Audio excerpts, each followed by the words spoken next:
Okay. Buenos dias. Good morning, everyone, and thank you to the organizers for the opportunity to speak with you. I will move us from Europe to the entire world for a little while, so that really pull you away from the local implementation, and then all the other speakers will bring us back down to earth. As Luca pointed out, I will be talking about land degradation neutrality, but I'll begin from the perspective of the 2030 agenda. Let's see how this gets advanced. 1 second. Oh, let's try this way. Okay. So I don't know how familiar you may be with the full 2030 agenda. I won't go into it in great detail, but I think it's important to note that these 17 goals and the many targets underneath those goals and the many indicators underneath those are an attempt to harmonize how we look at these global challenges, including the environmental challenges. And yet, despite that, as Luca began to point out in a variety of ways, it's not easy to look across these different objectives. One way to think about it is that there are 4 planetary sustainable development goals, and if we don't address those, nothing's going to be successful with all of the rest. So they're like the foundation that we need to consider, and it's a fair argument to say that if you don't take care of the land, you're certainly not going to succeed. Oceans, of course, as well, but land is where people live, and land is where the problems come from, and the solutions, therefore, are in the same place. And that means that land influences all the other SDGs, as was very clear in the presentation that Luca gave, even down to the soil, all aspects. And land is our primary source of natural capital, so this is one way to account for what the contribution that comes from nature to people that are associated with land are. Ecosystem services, or as now IPBES calls them, these nature's contributions to people, lead to the benefits that society needs to pay attention to. And the power of this model is that it takes something that used to be viewed separate from people into a context that is relevant to people, which allows for us to bring the environmental, the social, and the environmental economic components together. And when we do that, we have a chance maybe to achieve the Sustainable Development Goals, because those linkages are critical. So now I'll touch on something that Luca also mentioned, and that is that if we degrade land, soils and every other aspect of land, then natural capital is lost. And if that happens, then the benefits, both biodiversity and to people, are impaired. And since this is a course, I'm going to ask you some test questions here. So I'm giving you a hint that the answer to the first question is in that sentence. So since I'm from the Convention on Desertification, you probably are going to ask me, what is desertification? And desertification, legally defined in the Convention, is land degradation in dry lands, particularly all those but the hyper-arid, believe it or not. That part is excluded in the definition. But at any rate, it's where we have land degradation in dry lands, which can be challenging when you're trying to operate at the global level, because it excludes all of those other countries in terms of the definition of being affected. But through the SDG process, and you'll see in a few moments land degradation neutrality, there's a now global coverage in that perspective. So I gave you the definition for desertification. Now tell me, what's the definition for land degradation? Which of these qualify for land degradation? Somebody has to be brave and shout out the answer. I guess I should have put letters so you could say A, B, C, D, E. Would that make it easier? Well, let's say all. So we have from the person who organized the event, all of the above. He got brave. Anybody else want to take a shot? Or does everybody agree with Jose? A lot of agreement for Jose, and you would be wrong, completely wrong. Only one of these qualifies for land degradation because the two others that you were looking at are actually natural.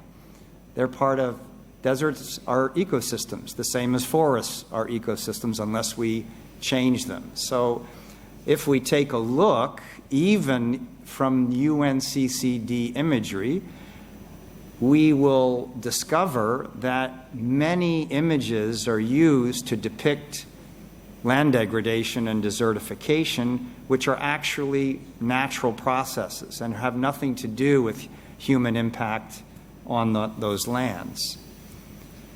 These images actually qualify for land degradation. And I think this is a very, very important distinction to keep in mind, because otherwise we end up, A, putting all of our attention into dry lands, and a lot should be there, I'm not denying that, but secondly, we then look at the actual thing we're trying to protect as negative, right? Dry lands are not a bad thing, they're simply dry. But where degradation occurs anywhere in the world, we should be concerned. As Luca pointed out yesterday over dinner, if you have country policies that narrow how we look at this problem through techniques like this, you end up not actually addressing the problem even if it's in your backyard, as is the case in Northern Europe. And these are just the credits for the photographs that you just saw. So the goal here is to try to take this land and land degradation and link it back to the SDGs. So we'll start in the fundamental way that we do at the global level, which is to look at the synergies between the conventions. And in this case, it's the opposite. What impedes those synergies that are associated with land degradation? This diagram comes from the Millennium Ecosystem Assessment. It's enhanced a little bit, but it basically gives you an idea of how land degradation, soil erosion, soil degradation can impede our efforts to address climate change and biodiversity conservation. We also have how these can reinforce each other. In this case, we're talking about climate change and land degradation, and how if we take these together, we're actually having an impact on our ability to achieve all the SDGs, not just life on land, which is number 15. So now I'm going to bring it back to soils for a little while, because many of the talks are related to soils, and emphasize this aspect that we always think when we're talking about climate change as carbon being a bad thing. But of course, when we look at it from the perspective of soils, it's a good thing. So our objective is to put it where it belongs. And if we do put it where it belongs, we can achieve multiple benefits. In fact, there's probably no parameter more relevant for achievement of multiple environmental benefits than what we do with carbon. To put it another way, if we don't have carbon in the soil is dead. Carbon is not soil biodiversity, but nevertheless, because of the way the processes work, the soil is dead. Therefore, we don't have biodiversity above the soil. And that link is key. It's key for fertility and therefore productivity. It's key for putting carbon where we want it to be and not in the atmosphere. It's key for life.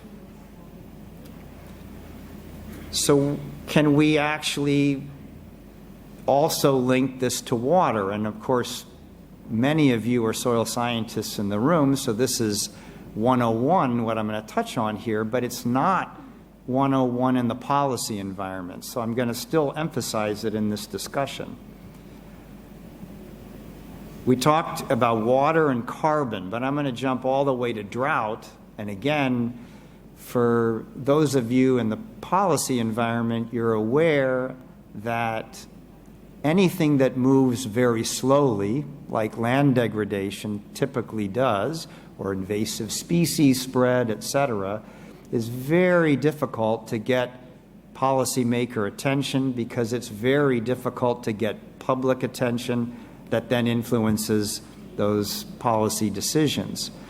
So drought is an important factor here because it has a faster pace, sometimes very fast pace, and it breaks the news, and I'm going to walk you through. It's just extraordinary. Most of what I'm going to show you here is, in fact, I think every single one of these is 3-4 months, even some yesterday, these articles.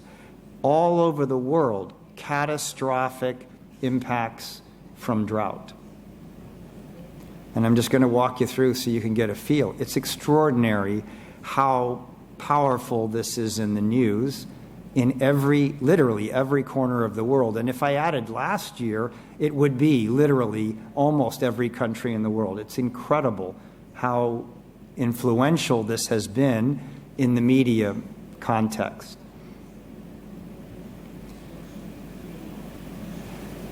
And if you take, for example, the Canada example, we have this on the flip side, right? We have drought, but of course we also have extreme flooding. If I added that to the story, you know, we would have Germany, we would have Canada right now, what's going on. It's incredible what's happening in these domains.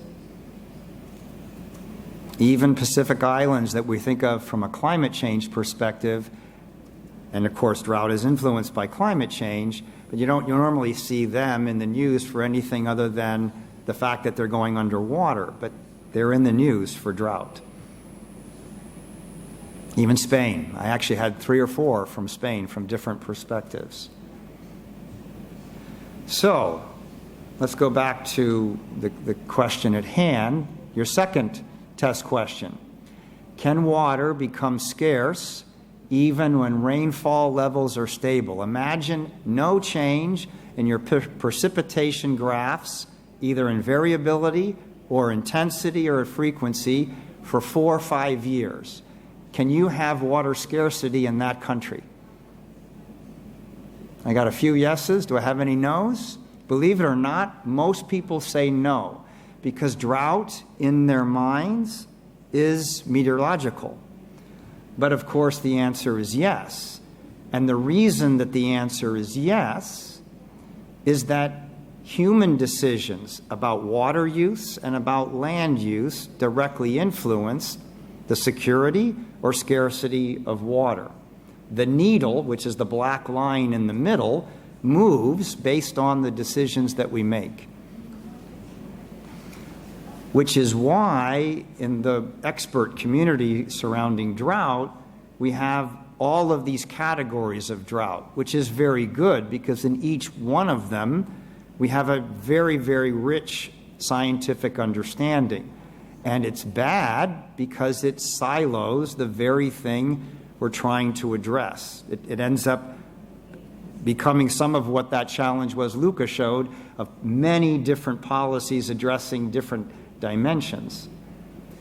But if we follow the way Ratan Lal speaks about this, we could zoom in on one single parameter and do more for addressing drought and, more importantly, water scarcity than any of the others.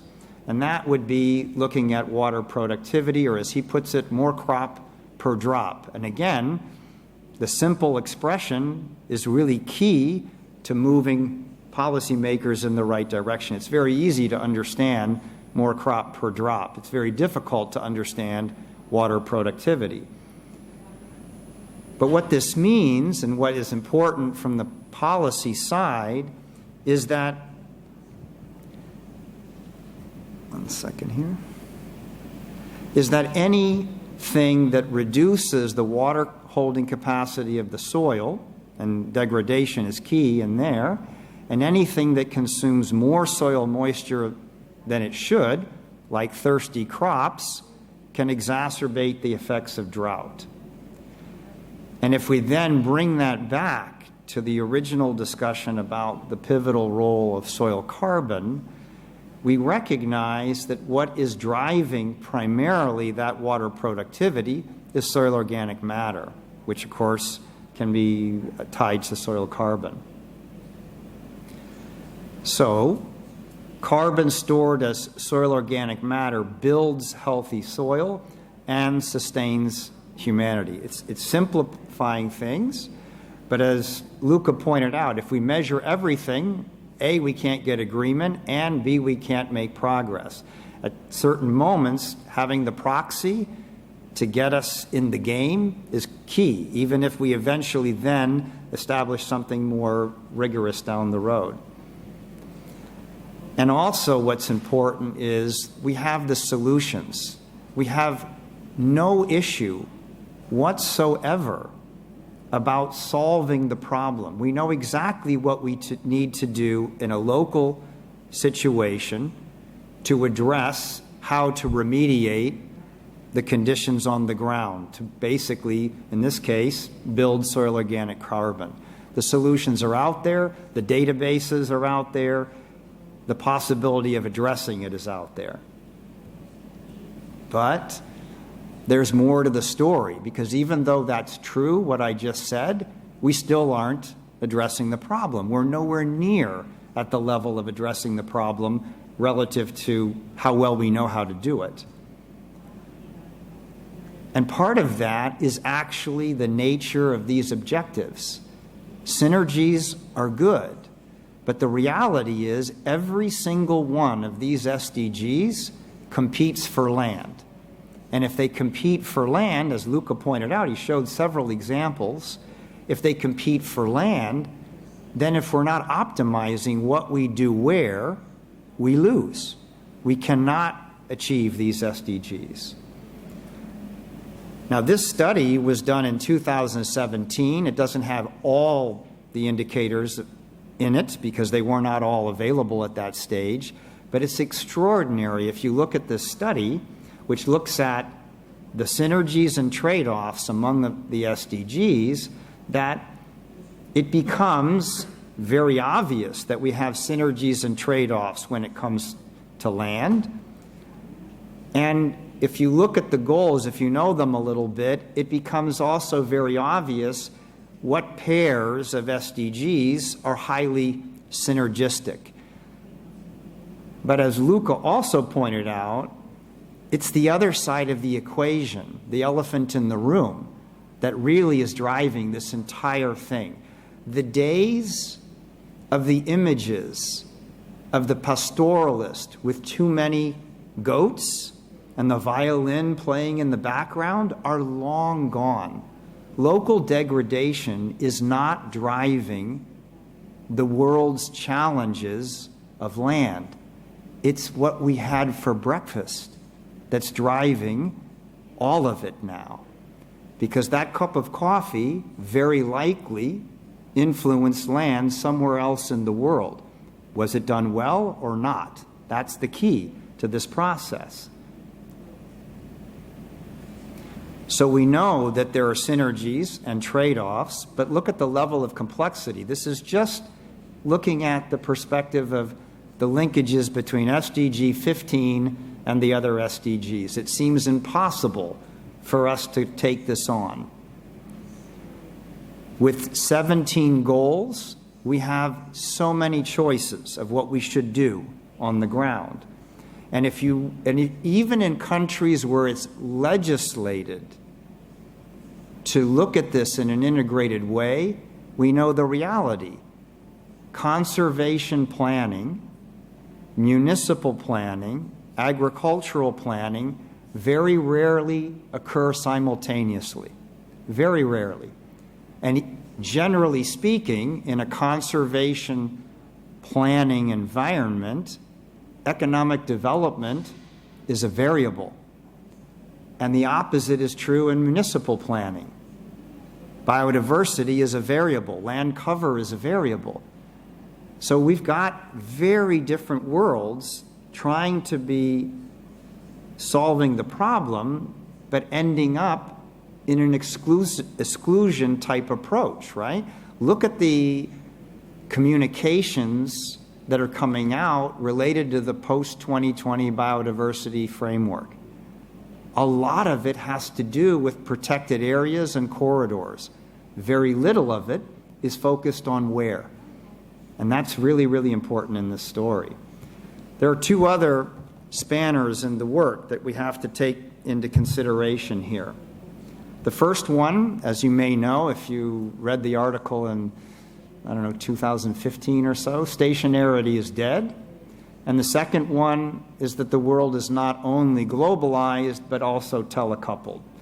Stationarity is dead from that article, which focused primarily on hydrology, but I think it's true in all environmental variables, tells us that if we want to manage flooding the old way, then we should look at the 100-year flood, because that will tell us how bad it can get once every 100 years. But if we're in a system of change, how valuable is that model? How applicable, how appropriate is it? And this gives you an idea of just how ineffective that model is today, right? Because the projections of where we're going with runoff take the 100-year flood and make it look like a not bad situation compared to where we're going. So we have to change the way we look at our data in a dramatic way. Some are moving in that direction, but not all. Then secondly, we need to understand that the world is not only globalized, but telecoupled. Luca also introduced this, right? What happens in distant locations influences what happens at home. And the definitions are important here. Globalization is primarily looked at from human system to human system. And teleconnections, a term that was used maybe a decade ago, is about natural influences around the world that influence each other. But the truth is that these are now coupled and that they have very, very large impacts.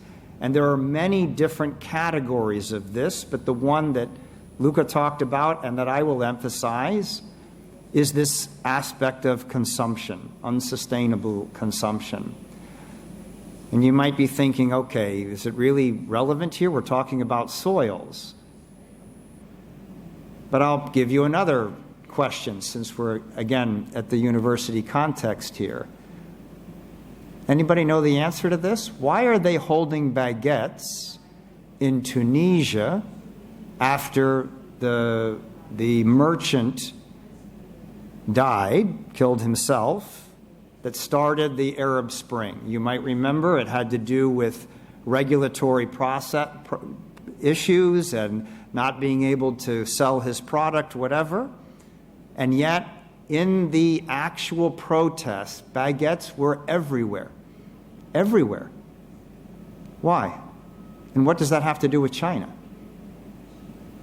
Well, what actually happened is that there was a drought in that region of China about a year before, in the winter.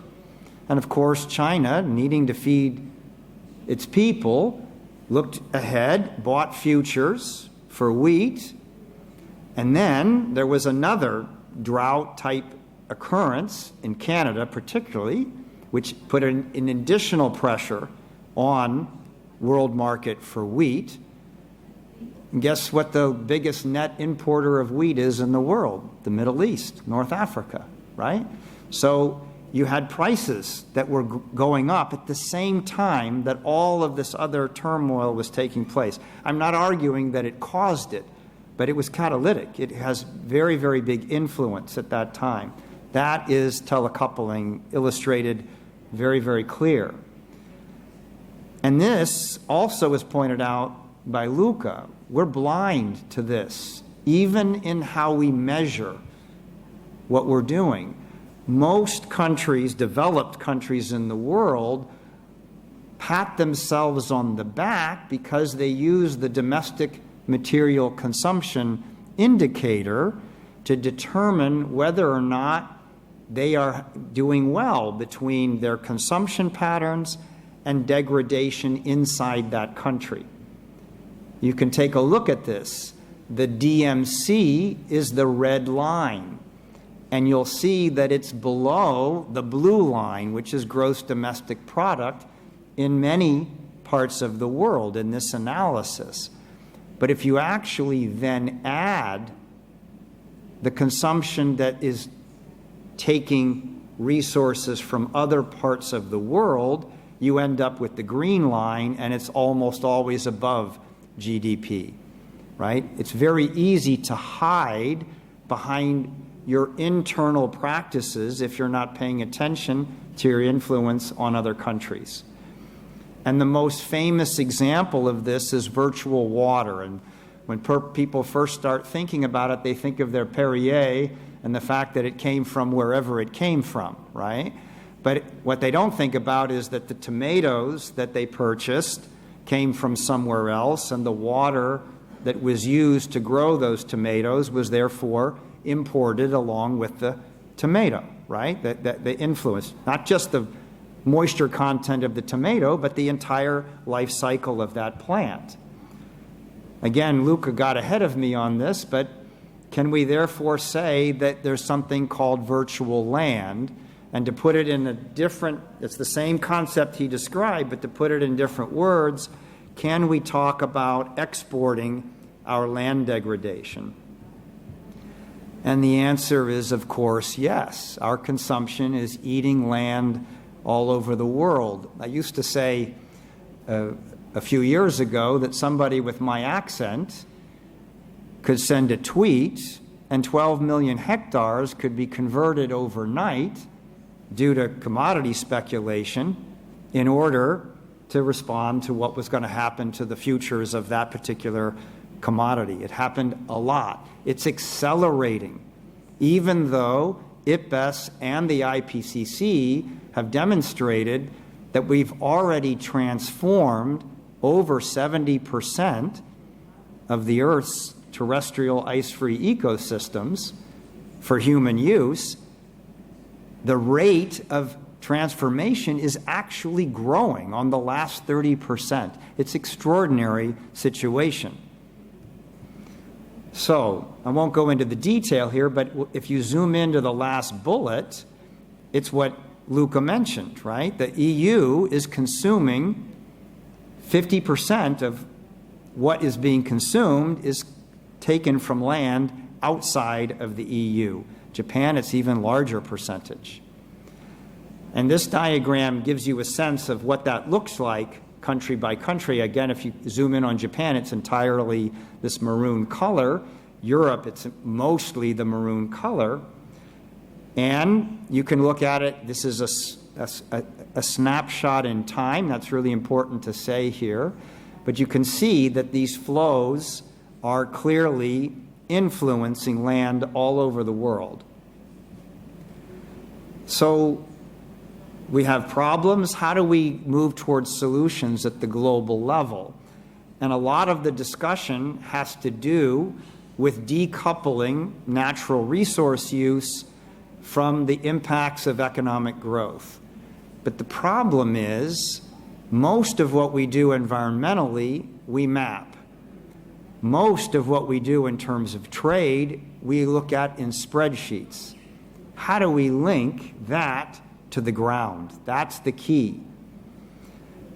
At the course level, visit this website. It's amazing. It's near real time, doing exactly what I just described in terms of that linkage. And it was also, by the way, fundamental to the IPBES report that Luca mentioned earlier as well.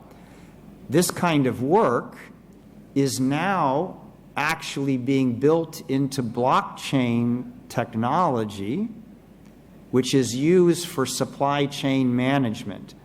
So forget about Bitcoin. Just imagine if you've got a product that originates in one country that you want to sell in another country, there's a lot of risk at every stage in the supply chain. So blockchain becomes a way of reducing those legal and financial risks. But of course, you can put anything you want into the database, that blockchain database.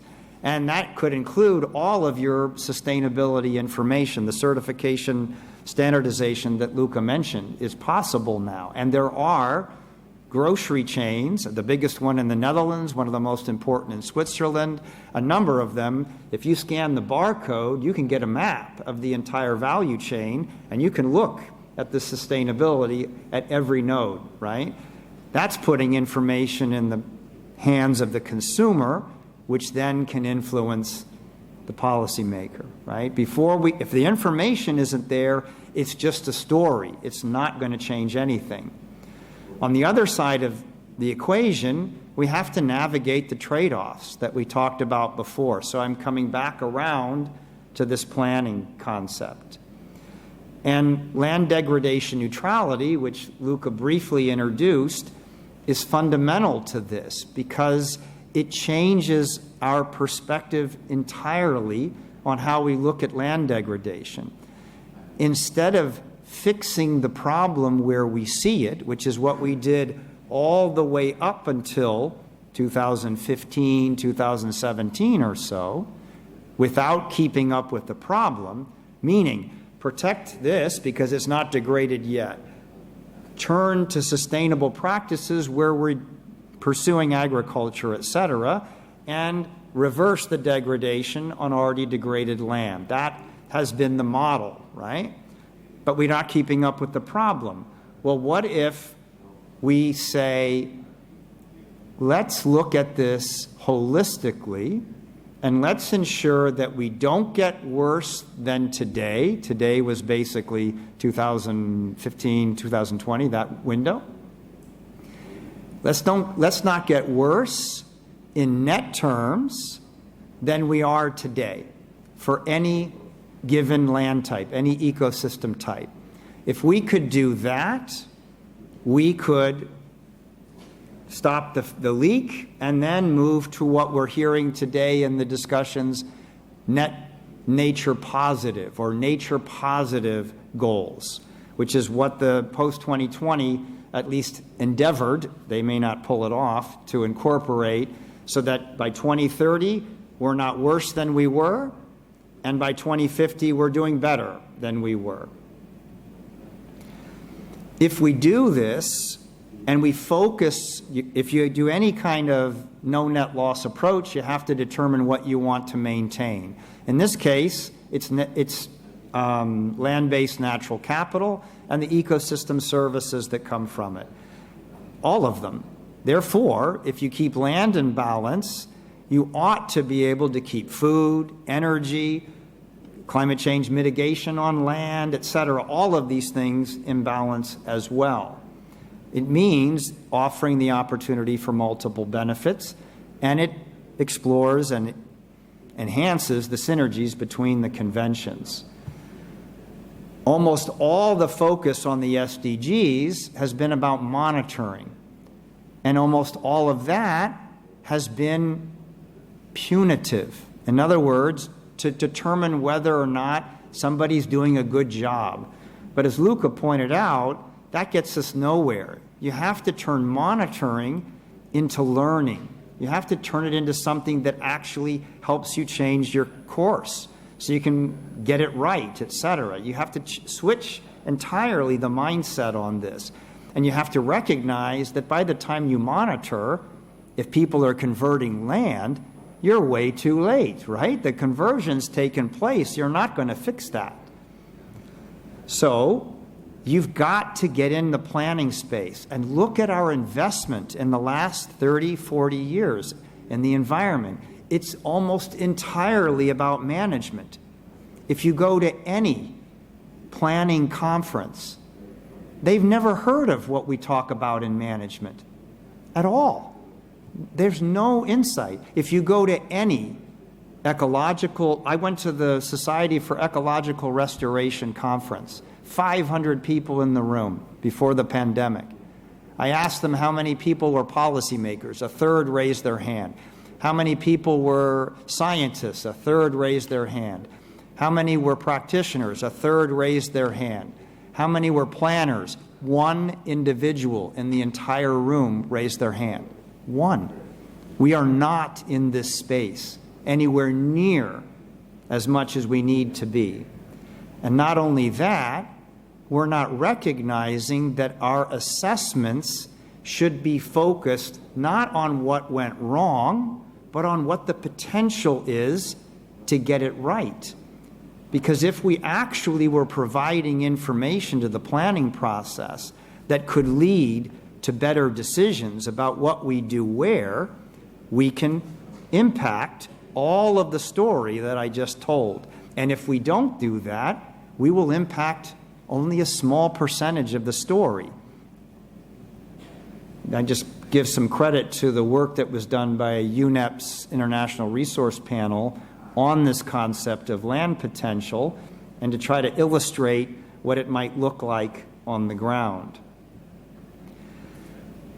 The other component to this is that we have to be operating on all cylinders, as they say in the automotive industry, meaning we have to recognize, and again, Luca pointed this out, that if we get one piece of this right and we don't have other pieces lined up, aligned, it will fail.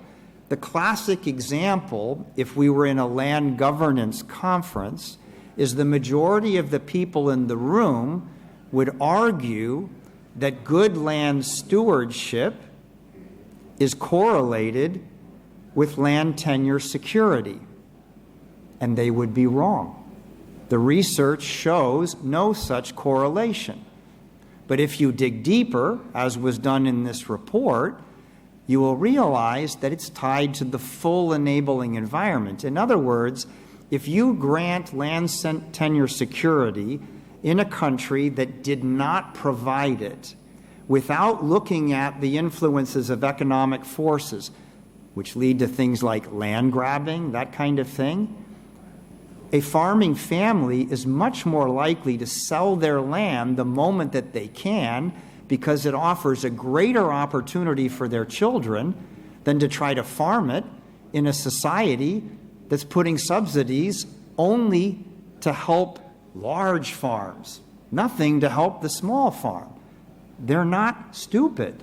They recognize that they've got to act in an interest to take care of future generations. But if we looked at the economic policies, the subsidies, the financial instruments, the science policy element, Luca also mentioned, critical. If the information isn't driving this, then there's nothing to make the decisions on. If all of these are adhered to in a common way, we create the enabling environment, we have a chance for success. Policy, financial, institutional, science policy. And governance is key. If we don't have responsible governance, if we don't have transparency, if we don't have land administration systems that everyone has access to and that are actually linked to our environmental monitoring systems, we will fail. Very rarely are all of those things true anywhere in the world. So, if we want to navigate social, economic, and environmental trade-offs, we have to look at this full enabling environment. And then, in land degradation neutrality, when we think about what we can do on the ground, you'll notice the shape of our responses. The responses are simple. You can either avoid the degradation, you can reduce the risk of it, or you can reverse it if it's already occurred. There's no other option. In each individual case, it's very clear what you need to do on the ground. That's never been a problem for us, for any of us. But what is key is that prevention is better than cure. If we don't take care of preventing degradation, it won't matter how much we reverse. And we also know it's a lot more expensive to restore land, and it's not so likely to restore it fully, right? If you look at the research that's gone on. So let's make sure the hierarchy is clear. Therefore, if we pull all of this together, land degradation neutrality is about doing the right things in the right places at the right scale. That is LDN. And it's possible. This is an example right here. There are many locations in the world now where the entire landscape is being considered, and exactly what we do where in that entire landscape is taken into consideration before any ultimate decisions are made for individual locations. And it's the only way we're going to get this whole thing to move forward. So where are we now globally with this? PBL, the Dutch entity that helps the Dutch government measure the environment and also contributes to some of this at the global level, did the painstaking task of looking at reports made to the Biodiversity Convention, UNCCD, the Climate Change Convention on the NDCs, the Bonn Challenge, to try and determine what has been committed to, and it's a lot, 1 billion hectares around the world. And you'll notice that almost half of those are actually in the LDN target. So it's a very rich component. By the way, the estimates in that report try as best they can to address overlap. So actually it's a range that they commit to. But 1 billion is a nice round figure, so we use that. But look at the number of countries that have committed to setting these targets. This is huge energy that we should be exploiting as we go forward. And as Luca mentioned, the developed countries are not in the game, except for Italy, the only one that has signed up formally to LDN, yet 169 countries reported on it to the SDG, meaning they didn't commit to it as a government policy, but they've recognized how important it is to be in this context at a global level. I want you to finish this up at just how sophisticated and ambitious these targets actually are. First of all, they run from drivers all the way through this logic model that you see here. And then, I mean, this is a very busy graph, but if you notice, there are targets related to governance, agroecosystems, the value chains, risk, etc. And they're mixed by country. Countries are looking at this in a very strategic way. I'm not saying they will be strategic. I'm not saying that action will take place on those commitments, but the intent is there. It is true that this isn't all voluntary. We're a tiny convention. We're a coffee break in the Climate Change Convention. There's no way that the UNCCD would get a mandate from countries to obligate countries. It's all voluntary. But on the other side of that, it's got such energy that the voluntariness of it is leading to influencing the neighbor, if you will. And the more that we move to addressing the bottlenecks, the things that have to be solved to get to the next step. An example, again, drawing from Luca's talk, if it didn't work at the global level, but we then look at these living labs to bring that local influence, how can it be ignored at the next level up and the next level up, right?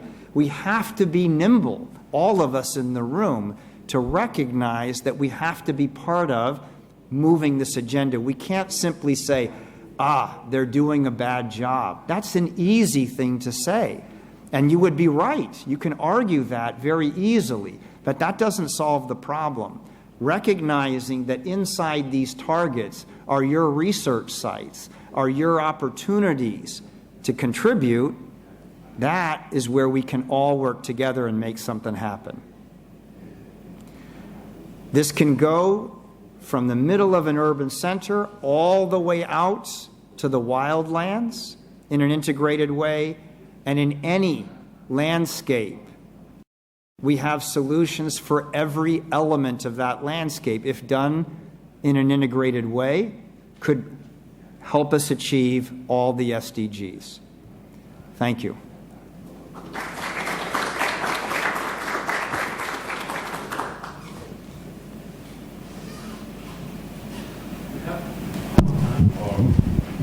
Some questions, so No difficult questions, please. you have one. Peter, pásale.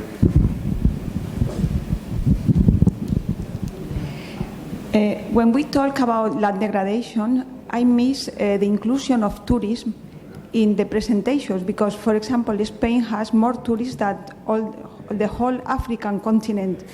We are 47 million inhabitants and we receive more than 70 million tourists yearly. How the local administration could deal with this type of land degradation? And even water, because they consume and they have swimming pools and... Absolutely. So I will first address it in the positive and then come back to the concern that you raised. So I'm not ignoring the concern, but I think it is important to start from the opportunity that tourism might provide and then address the concerns that are there. If we take, this is an example from Trinidad and Tobago, who have tried to look at the entire climate change, biodiversity loss, land degradation in an integrated way. And they recognized exactly what you've talked about, that their ecotourism industry was becoming one of the greatest drivers of the degradation. So they've then said, all right, that therefore must be the biggest investor in the solutions to these problems. And they did it in a voluntary way, right? So they went in with integrated approaches, brought the tourism industry into play, made it clear you're taking away the foundation for the very thing that's drawing tourists to the island. You therefore have to contribute. They changed some of the pricing and taxing and whatnot so that some of those flows go in and contribute. And of course, there's some regulation that goes there. I don't know whether that solution is working yet. It's new in Trinidad and Tobago, but it is for those countries that see very clear what you've just described. There is definitely an effort to bring tourism into these discussions, both as an aspect of the problem and as part of the solution.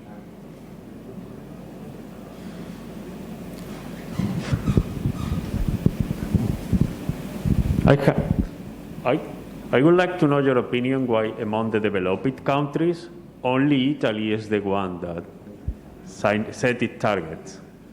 Among the developed countries? Yeah.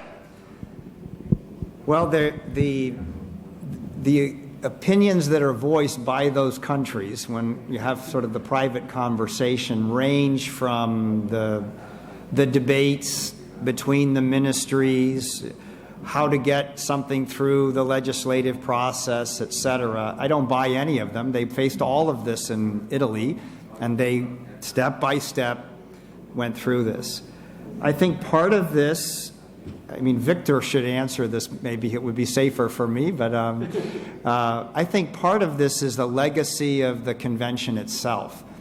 It was, in the days of creating the Rio Conventions, if you remember way back, for those of you that were paying attention at the time, it actually started the whole process. Desertification broke in the news before any of these other things did. And it was the violin that I talked about before, right? It was all about famine in Africa, etc. So the convention has had a long history of being a helpful convention rather than a universal convention. And because of that, even in the name of the convention, some of the definitions, affected versus non-affected, etc., you end up with a situation where if you zoom in on aspects of the text, you end up in this situation of only looking at developing countries in their declared affected areas. But there is an equally strong effort to look at all degradation. So they're both out there. There are political sensitivities that are involved with this. But what is clear is the fact that land degradation neutrality is integral to SDG target 15.3, and that is entirely independent of the convention. It's an entirely different intergovernmentally negotiated process. One way or the other, every country has a commitment to looking at this in a global sense. I'm not trying to say that it circumvents the convention. It doesn't. And many decisions have the asterisks, right? Only affected areas, et cetera. There's no question about that. It's just part of the reality. As Luca pointed out, some historical decisions become very challenging later when you're trying to do the right thing, but are faced with that structure. And I guess I'll finish up by saying it's really interesting when you actually look at the submissions made to the SDG. It's extraordinary. I mean, the OECD did some of the most sophisticated analysis on SDG indicator 15.3.1, which is land degradation neutrality. So we, reduce the burden of reporting, make it all the same across the board. And as a result, those estimates are part of what's there. Maybe with the big breakthrough on the 17th of November, maybe the European Union will follow along. And then we've got both going, right? They're already essentially reporting on it, pursuing it in certain ways. I mean, the Germany example that you gave, they did one of the most sophisticated analysis in the world on the influence of land degradation in other countries, and that it should be part of any LDN target in Germany. Doesn't mean it's adopted, but the groundwork is in place to make that go forward, which is a very positive thing. So when I'm in a good mood, I see those positive elements, and when I'm tired of waiting, I see all the barriers. Let's overcome the barriers. So. We have some more questions in the room. Okay, Teresa. Very good morning. And if you don't mind, if you remove your mask for the question, okay. Just for the question, thanks. Okay. Oh, my voice is really It just gets strong. muffled in the mask. That's it's all. really strong. Yeah. It was a wonderful speech. And how about land degradation? I was thinking after you thought, declining productivity, isn't it? So if a bioma, it's a low soil productivity, and the land degradations is the declining of productivity, and so it's natural, the declining of productivity on lands.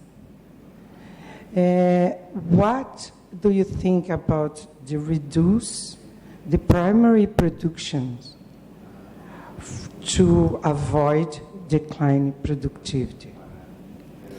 Are you referring to managed systems, or the production accuracy? Yes, man systems. So it's kind of interesting, actually.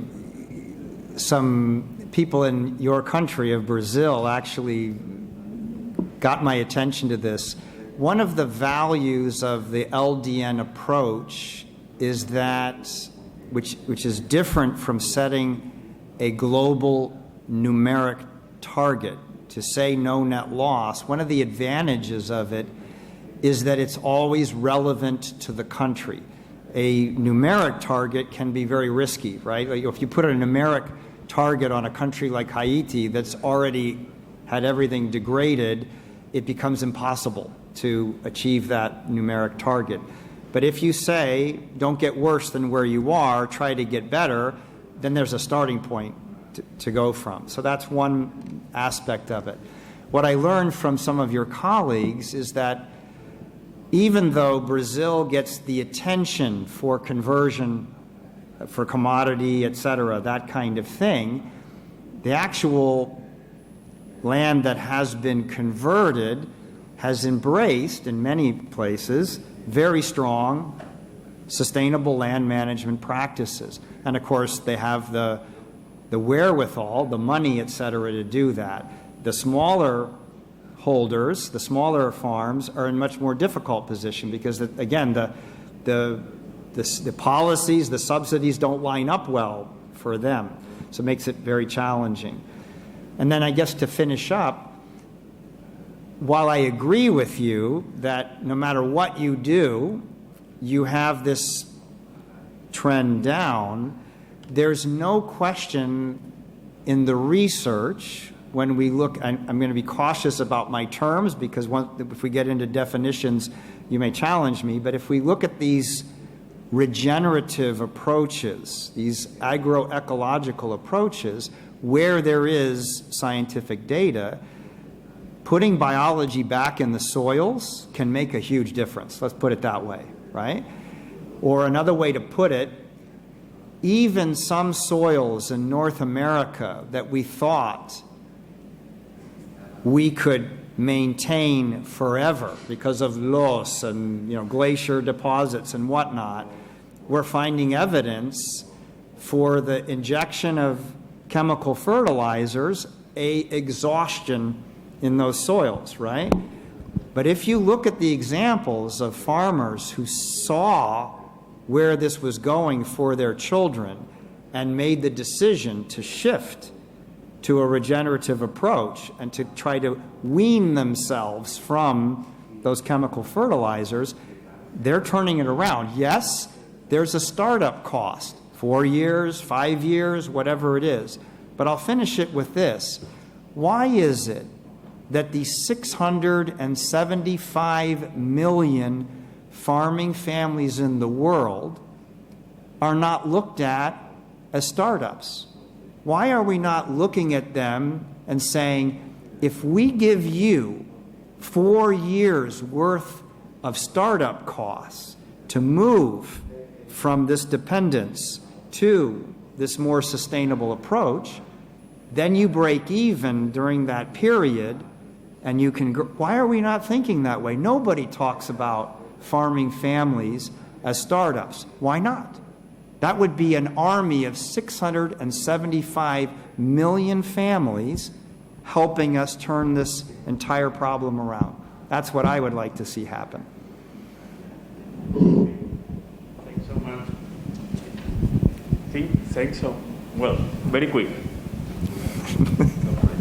You will be the last one. A ver si consigo ser rápida. Muchas veces se incorporan enfoques nuevos o que por lo menos se dice que tienen un carácter novedoso a problemas ambientales, en este caso pues la degradación del suelo. Y probablemente ese sea su principal activo, que remueven o impulsan la solución de ese problema. Ahora me voy a poner con mala intención, lo que no significa que no sea proactiva en la incorporación del concepto de la Land Degradation Neutrality, pero me pongo en el papel de un país desarrollado que tiene un programa de acción nacional de lucha contra la desertificación, que además que tiene unas políticas sectoriales que incluyen medidas que contribuyen a la lucha contra la desertificación y entonces puedo plantear y le pregunto a la Convención, ¿qué me aporta incorporar este enfoque nuevo de la LDN nuevo, pero que, bueno, y eso ya paso a mi opinión personal, que no es tan nuevo. Yo creo que la lucha y la planificación integral estaba ya en la Convención. Otra cosa es que no se aplique, pero estaba. O sea, la planificación del territorio y la ordenación de usos creo que era un concepto que ya estaba, y lo mismo que los conceptos de prevención, creo que ya estaban. Entonces, quiero que me convenza la Convención para incorporar esas metas de la LDN y que vea qué beneficios prácticos puedo tener para mi planificación territorial. So I fully agree that nothing that I presented, in fact, nothing in land degradation neutrality as discrete elements is new. But all of them working together is definitely new.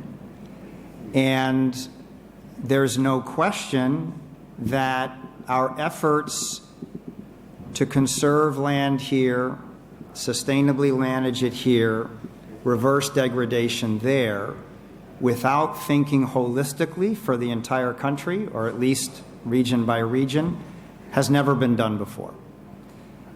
But those countries that are doing it, there are huge opportunities on the ground. And I will just give the example, again, of the Great Green Wall countries. They've been talking about trying to green aspects of the Sahel forever, right? But now they're actually talking in a highly strategic way of exactly what they will do where. And what's very interesting in there, it has to do with conflict, right? The land degradation has reached the point that neighbors of the past, pastoralists and farmers, are now competing for the same land, and people are dying. I mean, you read about it as extremism, but that's just the label on top of it. The actual fundamental challenges in the Sahel are all about land and land degradation. And that recognition has meant that these countries are saying, well, here we're going to pursue rangeland restoration, and over here we're going to pursue some sustainable land management practices in this crop agriculture, and we're going to apply to that value chain approaches to create income-generating opportunities for communities, and we're going to link these. They're going to be strategically linked. That's not been done in the past. That's an entirely new way of thinking. Before, the world is filled with what I call donut holes. We have our project perimeter, we go after it, it looks beautiful, and everything around it is degraded to the core. We have this all over the world. But if we now think much more holistically, that won't qualify, right? Because even if you succeed inside that donut hole, you are still responsible for all land. Your project is contributing to the whole. It is not only about what you're doing in that perimeter. That, I think, is the big reason these countries need to embrace LDN. And I'll finish with this. There's a fear because of the no net loss aspect.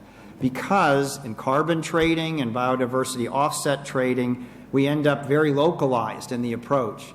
LDN is national to global. It's not about, I mean, you can apply it any way you want to inside your country. It's not about offsets. We don't even use the word in LDN. We use a term called counterbalancing. It's done once when you're planning and done once at the end to see if you succeeded. No country in the world has gone far enough to actually end up destroying land because of the balancing. It's an accounting measure. That's the way it should be, right? It shouldn't be about getting away with it. It should be about getting people to do it. That's what our goal is with LDN. Okay. Thanks so much.